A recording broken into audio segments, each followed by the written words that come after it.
Hello, welcome to the first episode of the EdTech at EPISD podcast.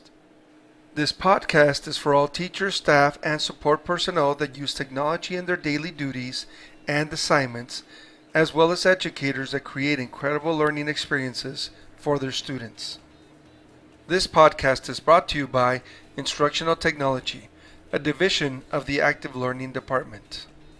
Over the course of this summer, the Instructional Technology Specialists trained over 2,500 teachers in some of the features of their new MacBook Air. We have decided to dedicate the first 5 to 10 episodes to your new device by breaking down the Maximize Your Mac guidebook into smaller chunks that you will be able to watch and re-watch as many times as you wish. This podcast will be added to iTunes, and we highly recommend that you subscribe to our channel. It will also be available in YouTube, so make sure you subscribe to that channel as well. Let us begin this podcast with the Apple menu. If you remember from your professional development session, this along with system preferences was probably the longest part of the entire training, but a very important one. Let's begin by opening the Apple menu. In the Apple menu, we will be talking about the menu options and the About This Mac section. The next episode will focus on system preferences. If you're looking for a file that you recently worked on and saved, there are many ways that you can search for it. One of those ways can be found here in the Apple menu. It is called Recent Items. When you click on Recent Items, you will see the files that you recently worked on and the apps that you recently opened. The number of files that can be seen is preset to 10, but that number can be changed by opening System Preferences and clicking on the General icon. Under Recent Items, you see the Force Quit option. If you have instructed your computer to close an app but it won't close, then you can click on the Apple menu icon and then click on Force Quit. This will open a window that will show you the apps that are currently open. Click on the app that you want to close and then click Force Quit. The app should close after this action. Just so you know, you won't be able to force quit the Finder, but you can relaunch it if the desktop is not looking right. This is the same as pressing the F5 key on a Windows device to refresh the desktop. Underneath the Force Quit option, you have Sleep, Restart, and Shutdown. There are 2 ways that you can place your computer in sleep mode. You can click on the option in this menu, or you can close your computer lid. Many of us close our computers without shutting them down because we're moving from one location to another, like from the classroom to the PLC room, and then back to the classroom. You don't need to shut down your computer for that. Just close the lid to activate sleep mode. The restart function can be used to reset your computer to a refresh status. If you never shut down your computer, then you will eventually need to restart it. This will allow your computer's RAM to reset, and you will definitely see a big difference once you log back in. The shutdown option is highly recommended when you will not be using your computer for over 24 hours, like when you go home for the weekend.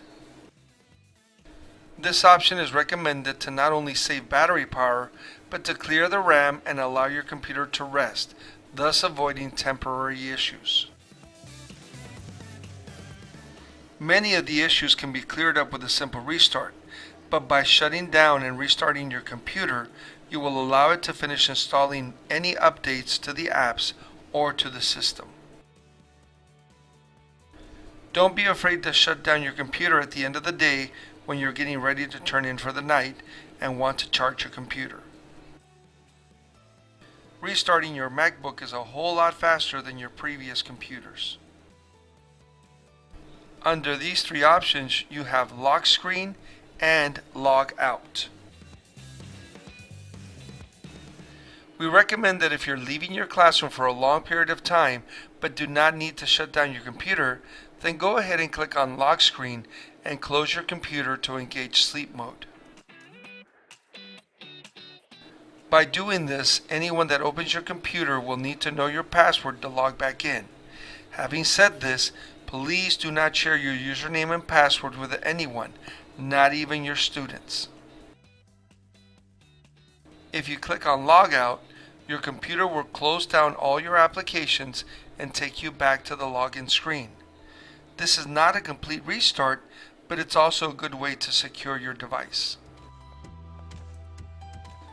Let's go ahead and take a look at the About This Mac menu options.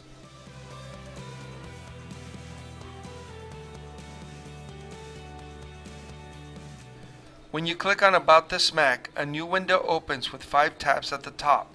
The first tab is called Overview. In the Overview tab, you will see some very important information. First, you will see the operating system that your computer is running. All of you should be running Mac OS Mojave 10.14.5 or 0.6. There is currently a new update available. You will also see the type of computer that you have. This computer is a MacBook Pro, but your teacher device should be a MacBook Air 13-inch 2017. This particular information is important if you wish to purchase a protective case on eBay or Amazon. Your computer has 8 gigabytes of RAM processing memory. This keeps your computer running when you're working or when you close the lid and it goes into sleep mode. You also see your computer's serial number. Each number is unique, and technology services might ask for this number when helping you troubleshoot an issue. You can copy-paste this number into a Zendesk report or an email reply to the help desk. At the bottom, you will see 2 buttons, System Report and Software Update. Since teachers cannot use the App Store to update their computers, you will need to click on Software Update to accomplish this task.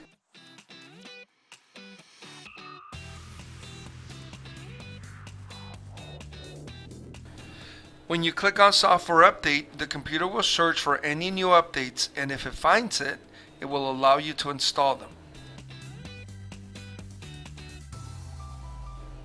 As you might have already heard, Apple pushes out their new software update for all devices sometime at the end of September or the beginning of October. Apple is currently preparing to push out major updates to their computers, iPads, and iPhones. You now know one way to update your device. You will also see another way to do this in the System Preferences podcast. Let's go ahead and click on the Displays tab. In this window, you will see the many displays that you're projecting to. You will see that your MacBook is one display, but when you connect your computer to a projector, whether it's wired or wireless, you will see that second display showing. Sometimes your projector image is not a good one. This is because your MacBook is allowing the projector settings first. If your projector is older than the computer, there could be some issues. It could also happen if the projector is newer than the actual device. From this tab, you will be able to click on the Display Preferences button at the bottom to adjust the display settings.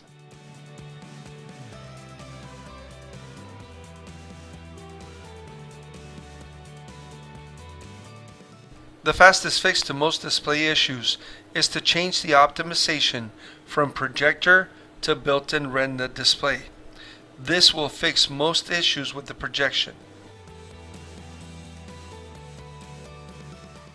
If you are still having issues with discoloration or a display that is constantly turning on and off, then the second most common issue is the cable that connects your computer to your projector. Most campuses have many extra VGA cables either in the computer labs or in the vault. If you're using an HDMI cable, then it will probably need to be ordered. Make sure you contact your secretary for those. Once you have fixed the issue, make sure to throw away any damaged cables so that they don't get placed back into circulation around the campus. If you are still having projection issues, make sure you fill out a Sendesk report immediately so that the technology services experts can troubleshoot your device. You may be in need of a new bulb or a new projector, and they are the only ones that can officially make that call and inform your principal of the situation so that he or she can order one. The next tab is called Storage.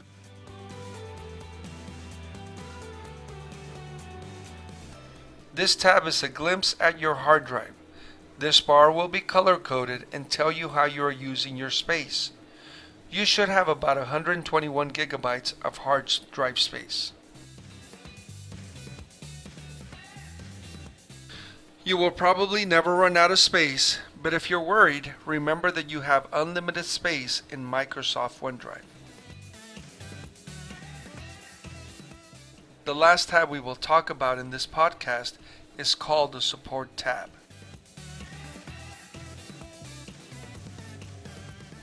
We probably will not cover all of the functions and features on this device, but you will find more information in the Support tab.